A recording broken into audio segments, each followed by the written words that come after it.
Media के साथियों के हम बहुत शुक्रगुजार हैं। जब भी हम लोग कभी भी प्रेस वार्ता में आते हैं तो आप सब साथियों के माध्यम से मैसेज प्रॉपर प्लेसेस तक पहुंच जाती है।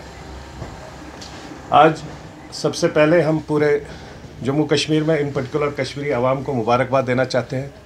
जिस तरीके से डेमोक्रेटिक प्रोसेस में हर एक ने, हमारी माँ बहन बेटियाँ, यूथ्स, नौजवानों ने जिस तरीके से पार्टिसिपेशन की, वोट जिसको भी डाला, अगर आप लोगों ने हमारी भी प्रेस देखी होगी, हमारे भी इंटरव्यूज़ देखे होंगे, हमने उसमें भी यही बात की कि आप जाइए, वोट डालिए। हमें हर एक को हक है अपने डेमोक्रेटिक प्रोसेस से, अपने तरीके से, जो भी डेमोक्रेसी में है, जिस भी चेहरे को आपको अच्छा लगे, जो भी चेहरा ठीक लगे, उसको वोट डालिए, जो आपको लगे कि आपके एरिया में काम कर रहा है या काम कर सकता है, क्योंकि ये बहुत ज़रूरी है डेमोक्रेटिक प्रोसेस को आगे बढ़ाना। हम लोग डिपार्टमेंट में, जितने डिपार्टमेंट इसमें इन्वॉल्व थे, इलेक्शन कमीशन जम्मू कश्मीर, उसके साथ में पुलिस डिपार्टमेंट, डीजी साहब से लेकर आईजी साहब से लेकर एसएसपीज, एसपीज, एसएचओ, सबसे ज़्यादा जिम्मेवारी जो एसपीओज की रहती थी, जो बेचारे हर वक्त 24/7 काम कर रहे थे या कैंडिडेट्स के साथ में थे, सब लोगों ने मिल बांट कर, या इलेक्शन प्रोसेस में जितने लोग सब साथ में काम कर रहे थे, उन सबको मुबारकबाद देते हैं कि एक पीसफुल तरीके से डेमोक्रेटिक सेटअप से इलेक्शन में वोटिंग हो गई। जिसको अच्छा लगा वो गया, उसने डाला, जिसको नहीं लगा उससे भी हम गुजारिश करेंगे फ्यूचर में जब भी इलेक्शन होगा। डीडीसी इलेक्शन जो था, डिस्ट्रिक्ट डेवलपमेंट काउंसिल इलेक्शंस थे, इश्यूज अलग है।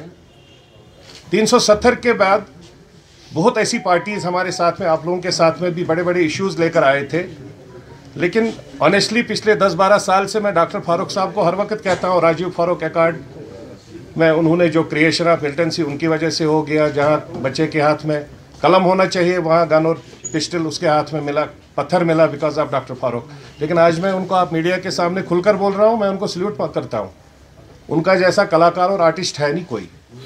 40-50 साल 370 पर उन्होंने राजनीति की, और आज भी जब 370 चला गया, उसको वापस लाने के लिए गुपकार को सामने रखा, गुपकार ही 370 को वापस लाएगा। जबकि आपको भी पता है, हमको भी पता है, 370 1950 में पार्लियामेंट से मिला, मेजॉरिटी ऑफ पार्लियामेंटेरियन जब ने सपोर्ट किया तो उस टाइम वो 370 मिला। जब चला गया वो भी पार्लियामेंट से गया, वापस भी आएगा, पार्लियामेंट से आएगा।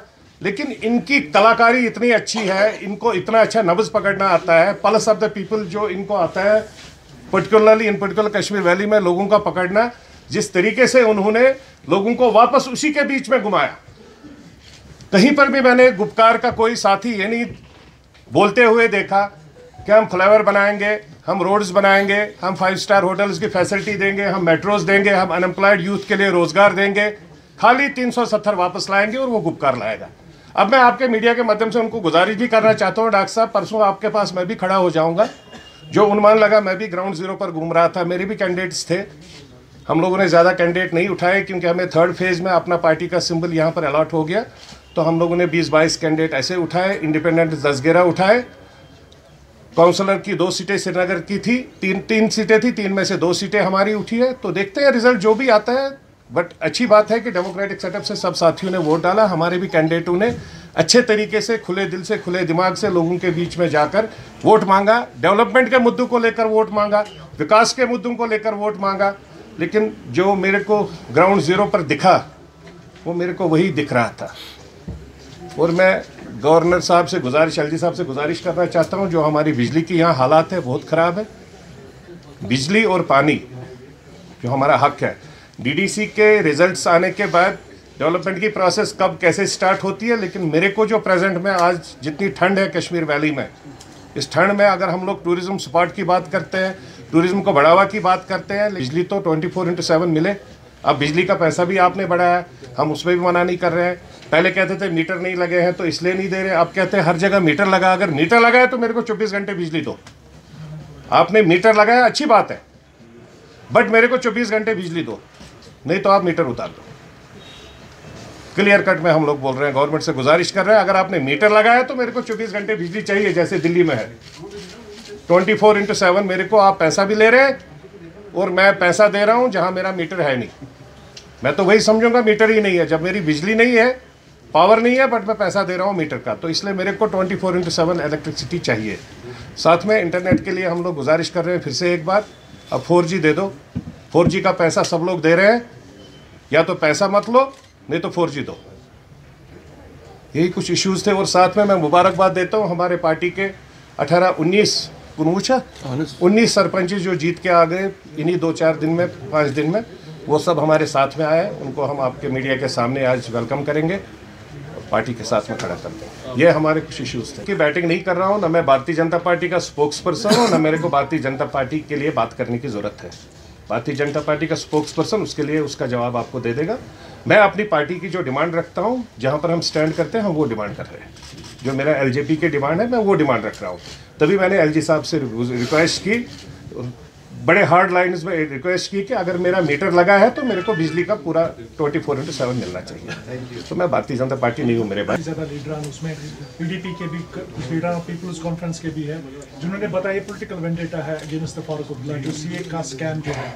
तो आप मानते हैं कि ये पॉलिटिकल वेंडेटा है? क्योंकि हमने देखा है कि काफ़ी ज़्यादा लीडरान जो है अभी they are blaming on BJP की यहाँ पर जितने भी मतलब एजेंसीज पीछे पड़ी है वो डराने के लिए है।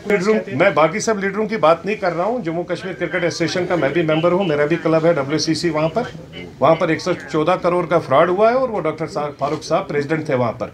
मैंने हर वक्त उसमें डिमांड की, अगर लालू प्रसाद यादव जी जेल में रह सकते हैं तो डॉक्टर फारूक साहब क्यों नहीं जेल में जा सकते if he is involved there. And what we feel, what we have seen from the honourable court से other places, he is involved. तो उसमें कोई गलत नहीं है। पॉलिटिकल वेंडेटा की कहाँ से बात आ गई? मैं खुद एडमिट कर रहा हूँ, I am part of that JK association, Jammu Kashmir cricket association का मैं भी मेंबर हूँ। वहाँ हुआ है, फ्रॉड हुआ है 114 करोड़ में। मेरे कम से कम 40 यहाँ पर, 40 नहीं तो 10-20 मेरे स्टेडियम बन जाते। जो बच्चे मेरे राइट लेफ्ट में वो बेचारे शायद दिन भर क्रिकेट खेल लेते, उनका माइंड सेट स्ट्रांग हो जाता। वो पैसा क्यों उन्होंने खाया भाई? जब आपके जम्मू कश्मीर ही अकेला ऐसा स्टेट है जहां पर आपका कोई भी स्टेडियम नहीं बनाया। आज भी हम लोग वही दिखाते हैं, शेर कश्मीर स्टेडियम। कौन सा यार? BBC अगर board cricket control board of India अगर पैसा दे रहा है सब स्टेटों में। आप देखिए, हम लोग पिछली बार अंडर 19 का टीम हमारा गया उत्तराखंड में, यहाँ पर गया, क्या नाम है इसका, हिमाचल में गया। हिमाचल में हमीरपुर, जिस जगह कोई नाम नहीं हम लोग जानते हैं, वहां स्टेडियम 5-5, 8-8 स्टेडियम बने हैं। तो हमारे यहाँ स्टेडियम क्यों नहीं बनाया भाई? जब पैसा आ गया, इन्होंने पैसा खाया है तो they have to face that. अब unfortunately at the time of election ये लोग इसको political, it is not an political vendetta, they are involved there. Honourable court have already called them, और उसके अगेंस्ट अगर वो एक्यूजेशन है, he should be punished for that. He was the president of Jammu Kashmir Cricket Association, but I am not blaming for other things. अगर देखेंगे 2 दिन पहले यहाँ पर एक प्रोटेस्ट आता है JKCA के खिलाफ। आबिद नबी जो इंटरनेशनल क्रिकेटर है, उन्होंने यहाँ पर प्रोटेस्ट किया है कि हमें अंदर नहीं जाने दिया जाता है। तो अगर ऐसे मामला अभी भी है वहाँ पर, तो only you are blaming on Farooq Abdullah. There is still mess in. No. There is no mess. Just listen to me, brother.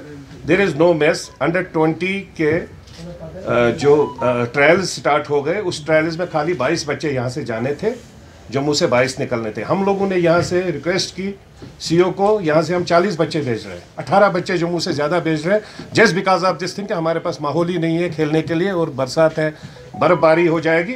18 बच्चों को एडिशनल दे रहे हैं चांस। एज पर Abid Nabi is concerned, do you feel Abid Nabi is a very good cricketer, is a good friend also. आज उसकी as है 20 खेलने लायक।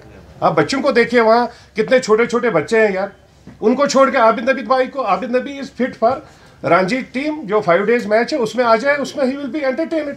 अगर इसमें 22 साल, 24 साल, 25 साल के बच्चे हैं जो फिट होते हैं 2020 में, अब आप 35 साल के बच्चे को बोलोगे यार मेरे को ट्रायल के लिए नहीं जाने देना है, फिर तो यार this is not proper. Abid Nabi is a good cricketer, I don't feel कि he should go for all these things.